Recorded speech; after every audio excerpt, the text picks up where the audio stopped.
ایمن، جس نے گرنے کے ڈر سے آنکھیں ہی بند کر لی تھیں، خود کو کسی کے مضبوط حصار میں پا کر آنکھیں کھولیں۔ اذلان کو اپنے سامنے پا کر اس نے مزید آنکھیں کھول کر اسے دیکھا۔ وہ بھی اسے ہی دیکھ رہا تھا۔ کچھ دیر تو دونوں اسی کیفیت میں کھڑے ایک دوسرے کو دیکھتے رہے۔ اذلان تو جیسے اس کی آنکھوں میں کھو کر پلک جھپکانا ہی بھول گیا۔ آپ ٹھیک تو ہیں نا؟ اذلان نے خود کو سنبھالتے ہوئے ہوش کی دنیا میں واپس آتے کہا۔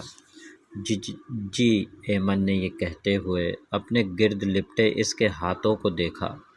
اس کی نظروں کا مفہوم سمجھتے ہوئے اذلان اسے اپنے ساتھ لیے سیدھا کھڑا ہوا۔ اب دونوں ایک دوسرے سے نظریں نہیں ملا پا رہے تھے۔ ایمن ایک ہاتھ سے دوسرے ہاتھ کو مروڑتے کبھی اس کو دیکھتی اور کبھی زمین کو دیکھنے لگ جاتی۔ اذلان کا بھی یہی حال تھا۔ ان دونوں کی سمجھ میں نہیں آ رہا تھا کہ وہ ایک دوسرے سے نظریں کیوں چرا رہے ہیں۔ آخر اذلان نے خود کو سنبھالا اور نظریں اس پر مرکوز کیں۔ اس سے پہلے کہ وہ کچھ کہتا، تسلیم اور شمائلہ وہاں آئیں۔ ارے بیٹا، جو دوائی کہی تھی وہ تو ملی ہی نہیں، تسلیم نے ایمن کو دیکھتے ہوئے کہا۔ بات کرتے ان کی نظریں اذلان پر رکی۔ وہ سوالیہ نظروں سے اسے دیکھنے لگی۔ شمائلہ نے بھی اس کو اور پھر ایمن کو دیکھا اور نظروں ہی نظروں میں اس کے بارے میں پوچھا۔ امی، پھپھو، کمرے میں گھٹن ہو رہی تھی تو میں باہر آ گئی۔ ابھی میں گرنے ہی والی تھی کہ انہوں نے بچا لیا۔ یہ نہ ہوتے تو ایک دفعہ پھر سر پھٹ چکا ہوتا۔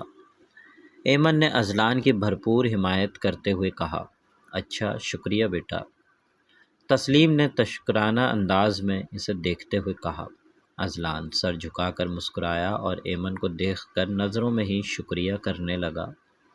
ایمن نے بھی نظروں میں ہی جواب دیا۔ آنٹی، یہ، اذلان نے ان کے ہاتھ میں پکڑی پرچی کی طرف اشارہ کرتے ہوئے کہا۔ بیٹا، اس میں دوائیاں لکھی ہیں ایمن کی۔ ڈاکٹر نے تو کہا تھا یہیں سے مل جائیں گی، لیکن یہاں تو ملی نہیں۔ تسلیم اسے ایسے دکھڑا سنانے لگی جیسے وہ اس کا اپنا ہو، اور ایمن کو یہی بات اچھی لگ رہی تھی۔ آپ مجھے دے دیں پرچی، میں دوائیاں لینے ہی جا رہا ہوں، آپ کی بھی لے آؤں گا، اذلان نے ہمدردی دکھاتے ہوئے کہا۔ تسلیم نے خوش ہوتے دعائیں دیتے ہوئے پرچی اس کو پکڑائی۔ نام کیا ہے تمہارا بیٹا؟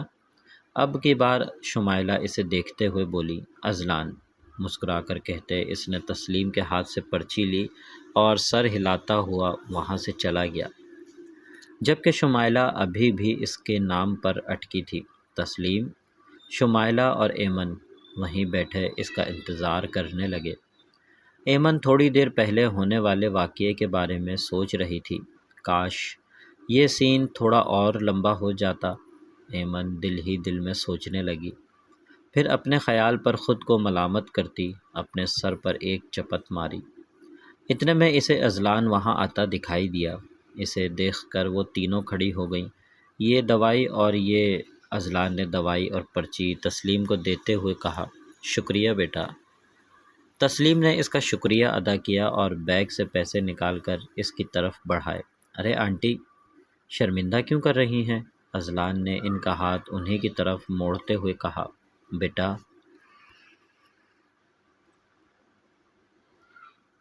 اس میں شرمندہ ہونے والی کون سی بات ہے؟ تمہارا حق ہے، بیٹا بھی کہتی ہیں اور پھر پرایا بھی کر رہی ہو، اذلان نے اپنائیت سے انہیں دیکھتے ہوئے کہا۔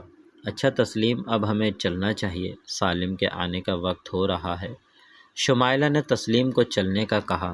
اور بیٹا یہیں پاس میں ہی ہے ہمارا گھر، آتے رہنا، شمائلہ نے پیار سے اسے دیکھتے ہوئے کہا۔ تسلیم نے اس کے سر پر شفقت سے ہاتھ پھیرا اور وہ تینوں باہر کی طرف چل پڑیں۔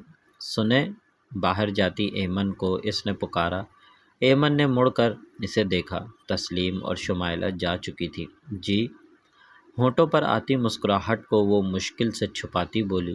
اس سے بات کرتے ہوئے نہ جانے کیوں خود بخود ہی اس کے ہونٹوں پر مسکراہٹ آ جاتی تھی۔ یہ میرا کارڈ ہے، شاید کبھی ضرورت پڑ جائے آپ کو میری، اذلان اس کی آنکھوں میں جھانکتے ہوئے بولا۔ ایمن نے بنا کچھ کہے اس سے کارڈ لیا۔ تھینک یو، روایتی لڑکیوں کی طرح شرماتی ہوئی وہ کہتی وہاں سے چل پڑی۔ کتنی ہی دیر وہ اس کو جاتے دیکھتا رہا۔ اب آگ دونوں طرف لگ چکی تھی۔ اب دیکھنا یہ تھا کہ اس آگ میں کون کتنی دیر تک جلتا ہے۔ ان کے جانے کے بعد اذلان بی جان کے پاس آیا۔ ان کی حالت بھی اب بہتر ہو چکی تھی۔ اتنی دیر کہاں لگا دی تم نے؟ فرزانہ نے اس کے ہاتھ سے دوائیاں لیتے ہوئے کہا۔ کہیں نہیں امی، دوائیاں مل ہی نہیں رہی تھیں، وہ اصل بات چھپا گیا۔ کچھ دیر کے بعد بی جان کو ڈسچارج کر دیا گیا اور وہ لوگ انہیں لے کر گھر واپس آ گئے۔ منسا اور سالم جب آفس واپس آئے تو سب نے عجیب نظروں سے ان دونوں کو دیکھا، لیکن وہ سب صرف سالم کی ایک نظر کی مار تھی۔ سالم نے سب کو ایک گھوری سے نوازا جس سے سب ان کو چھوڑ کر اپنے اپنے کام میں مصروف ہو گئے۔ منسا اپنی چیئر پر آ کر بیٹھ گئی۔ ہر لمحہ ایک نیا خیال دل میں آتا جسے وہ دبا دیتی۔ سالم کو سمجھنا اس کی سمجھ سے تو باہر تھا۔ دوسری طرف سالم تحمل سے آ کر اپنی سیٹ پر بیٹھا۔ ٹیبل پر اس نے وہ ساری فائلز پڑھی دیکھی جو اس نے منسا کو تیار کرنے کے لیے دی تھی۔ وہ ایک ٹھنڈی آہ بھر کر رہ گیا۔ نئی سیکرٹری کا انتظام اب اسے جلد سے جلد کرنا تھا۔ فخر صاحب اضطراب کی حالت میں لاؤنج میں رکھے صوفے پر بیٹھے تھے۔ آفس سے آنے کے بعد وہ واپس نہیں گئے تھے۔ ایک طرف دفتر کی ٹینشن اور دوسری طرف گھر کی۔ وہ تو ان دونوں کے درمیان پس کر رہ گئے تھے۔ ابھی وہ اسی پریشانی میں بیٹھے تھے کہ اذلان چلتا ہوا آیا اور ان کے ساتھ والے صوفے پر بیٹھ گیا۔ بابا! اس کے بلانے پر فخر صاحب نے سر اٹھا کر اسے دیکھا۔ آپ کو نہیں لگتا ہمیں ان لوگوں کے خلاف ایکشن لینا چاہیے؟ ہم نے آج ان کو کچھ نہیں کہا تو کل کو کوئی بھی ہم پر ایسے ہی الزام لگا دے گا۔ اذلان نے صوفے سے ذرا آگے سرک کر ان کی طرف دیکھتے ہوئے کہا۔ نہیں بیٹا، ہم نے اگر اب چیخنا شروع کر دیا تو سب کو یہی لگے گا کہ وہ ہماری چوری پکڑی گئی، اور جن لوگوں کو یہ بات نہیں پتہ ان کو بھی پتہ لگ جائے گی۔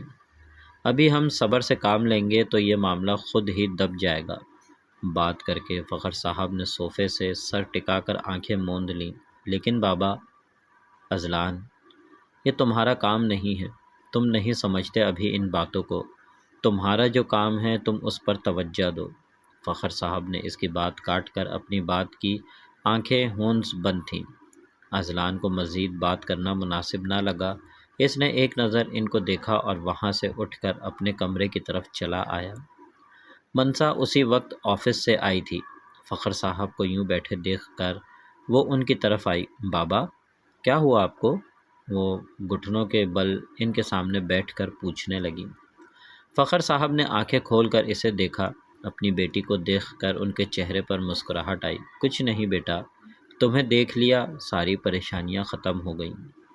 انہوں نے پیار سے اس کے سر پر ہاتھ رکھا۔ وہ سب تو ٹھیک ہے، لیکن پریشانی کون سی تھی؟ اس نے اپنے کندھے پر سے بیگ صوفے پر رکھا اور پوری طرح ان کی طرف متوجہ ہو گئی۔ ارے نہیں، زیادہ کچھ نہیں، بس تمہاری بی جان کی طبیعت کچھ خراب ہو گئی تھی، اسی وجہ سے پریشان تھا۔ اصل بات چھپاتے ہوئے فخر صاحب نے اسے بی جان کی بیماری کا بتایا۔ کیا ہوا بی جان کو؟ ابھی کہاں ہیں وہ؟ منسا نے پریشانی سے اٹھتے ہوئے پوچھا۔ اپنے کمرے میں ہی ہیں اور پریشانی کی کوئی بات نہیں ہے۔ فخر صاحب نے اسے تسلی دی۔ اچھا، میں دیکھ کر آتی ہوں ان کو۔ اپنا بیگ صوفے سے اٹھاتے ہوئے اس نے فخر صاحب کو دیکھ کر کہا۔ انہوں نے بھی مسکرا کر اس بات میں سر ہلایا۔ وہ بی جان کے کمرے کی طرف چل پڑی۔ فرزانہ بی جان کا سر دبا رہی تھی۔ جب منسا کمرے میں آئی۔ بی جان، آپ ٹھیک تو ہیں؟ بیگ رکھ کر وہ ان کی طرف بڑھیں۔ اس کی آواز پر بی جان نے آنکھیں کھولی اور مسکرا کر اسے دیکھا۔ ہاں ٹھیک ہے، اب زیادہ خطرے والی بات نہیں ہے۔ فرزانہ نے اٹھ کر منسا کے لیے جگہ بناتے ہوئے کہا۔ منسا ان کی جگہ پر آ کر بیٹھی۔ اپنا خیال کیوں نہیں رکھتی آپ؟ منسا نے ان کے ہاتھ کو اپنے ہاتھوں میں لیتے ہوئے کہا۔ تم لوگ میرے ساتھ ہو، مجھے اپنا خیال رکھنے کی ضرورت ہی نہیں پڑتی۔ بی جان پیار سے اسے دیکھتے بولی۔ آپ فکر مت کریں، آپ کے سارے بچے ہمیشہ آپ کے ساتھ رہیں گے، منسا نے مسکراتے ہوئے کہا۔ اس کی بات پر بی جان کی آنکھیں بھیگی۔ فرزانہ ان دونوں کو دیکھتی کمرے سے باہر آ گئی۔ آفس سے واپس آنے کے بعد سالم اپنے کمرے میں گیا۔ لکڑی کا باکس نیچے گرا دیکھ کر اس کے اعصاب تن گئے۔ وہ چلتا ہوا آیا اور باکس کو اٹھا کر دوبارہ الماری کے اوپر رکھا۔ الماری میں رکھی ڈائری کو ایک نظر دیکھتا وہ باہر آیا۔ شمائلہ کچن کی طرف جا رہی تھی۔ سالم کی آواز پر پلٹی، امی، میرے کمرے میں کون گیا تھا؟ سالم نے سیریس لہجے میں لیکن احتراماً پوچھا۔ وہ بیٹا، آج تمہاری مامی اور ایمن آئی تھیں تو ایمن غلطی سے تمہارے کمرے میں چلی گئی، شمائلہ نے صفائی دیتے ہوئے کہا۔ سالم نے اس بات میں سر ہلایا، لیکن تمہارے کمرے میں وہ باکس کہاں سے آیا؟ بیچاری ایمن کے سر میں لگ گیا، اسے ہاسپٹل لے کر جانا پڑا ہمیں۔ شمائلہ نے مختصر بات بتا کر سوالیہ نظروں سے اسے دیکھا۔ وہ امی، اس سے کوئی بات نہیں بن رہی تھی۔ ارے وہ جہاں سے بھی آیا، آپ چھوڑو اس کو، جلدی سے کچھ بنا دو، مجھے بہت بھوک لگ رہی ہے۔ سالم نے بھوک کا بہانہ بنا کر بات کو ٹالتے ہوئے کہا۔ ابھی بناتی ہوں۔ شمائلہ نے پیار سے اسے دیکھا اور کچن کی طرف چل پڑی۔ سالم اپنے کمرے کی طرف چلا آیا۔ اذلان پریشان چہرہ لیے اپنے کمرے میں بیٹھا تھا۔ ایک دم سے ایمن کا خیال آتے اس کے چہرے پر مسکراہٹ آئی۔ ساری پریشانی تو جیسے ہوا ہو گئی تھی۔ اس بات کو تو اس نے تسلیم کر لیا تھا کہ وہ اسے اچھی لگی تھی، لیکن کیسے؟ ایک ہی نظر میں کسی سے اتنا پیار کیسے ہو سکتا ہے؟ بلکہ اتنی جلدی تو پیار ہو ہی نہیں سکتا۔ ایسی بہت سی باتیں اس کے دماغ میں گردش کر رہی تھیں۔ اچانک بجنے والے فون پر وہ سوچوں کے بھنور سے باہر آیا۔ فون اٹھا کر دیکھا، کسی اننون نمبر سے کال تھی۔ اس نے عجیب نظروں سے موبائل کو دیکھا اور کال پک کر کے فون کان سے لگایا۔ ہیلو۔ فون سے آتی لرزتی آواز سن کر ایک لمحے کے لیے تو وہ ساکت ہو گیا۔